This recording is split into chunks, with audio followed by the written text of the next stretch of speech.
So, this is how we started po. Um, Itong SMS Japanese Academy po, we started sa YouTube po when we started uploading tutorial videos noong 2018. Ayan. So currently po, we have the most viewed Japanese tutorial in Tagalog. If you search Tagalog Japanese, makikita niyo po agad yung videos namin with thousands of positive feedback. And dahil dun po, we decided to offer eto na talagang structured course. And we started offering structured courses nung 2021. Ayan. Also, just recently po, nung November 2024, we were featured sa ASEAN Japan po, okay, as one of the people of ASEAN Japan. Ayan. So, yung topic po kasi nila is education and yung contributions of people to the ASEAN Japan community. So, ayan po.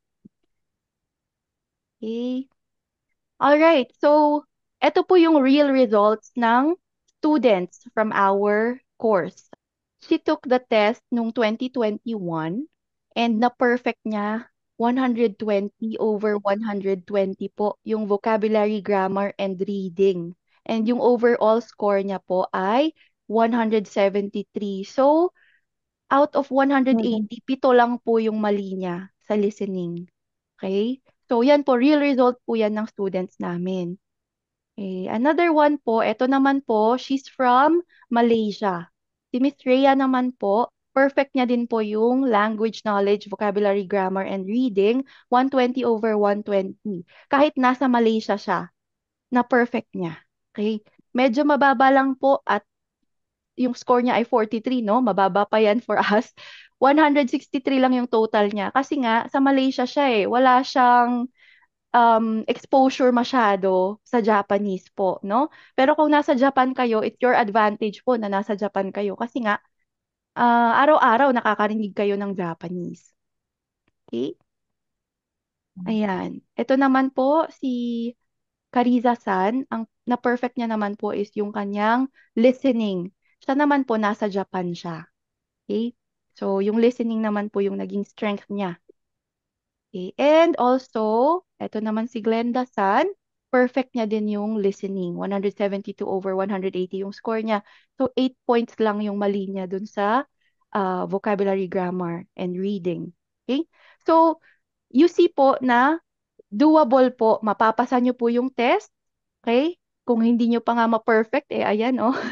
May results ng talagang naka-perfect po ng test from our students. So, kapag po, halimbawa, hindi kayo nakaabot, no, sa JLPT, kasi meron po yung, ano eh, cut-off, yung JLPT, and then twice a year lang. So, just in case hindi kayo makaabot for JLPT this July, meron naman pong other options. Kung gusto nyo talagang magkaroon ng certificate na I passed, this is my level, no?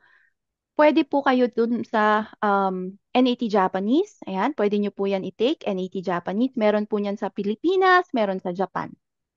Okay? And then ito naman parang almost every other month yata yung kanilang test. Ayun. So mas marami kayong chances mag-take ng test. Okay, meet the team. Ito po yung ilan sa mga tutors namin. Si Miyuki-san, Elisa-san, Cristel-san. And then, kami po, ni Ryo Sensei, kami po yung main tutors. Ako po, si Sheka, and then Ryo Sensei.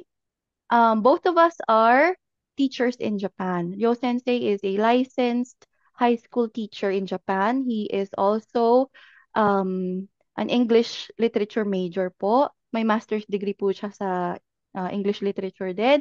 So, he can explain in English and Japanese. Ayan po. Ako naman po, I have almost 10 years of teaching experience in Japan as a classroom teacher in an elementary school, international elementary school. I also have a certification, teaching certification from the University of the Philippines po. And I also graduated there ng bachelor's degree po, pero statistics yung major ko. Hindi, walang kinalaman sa language. Ayan.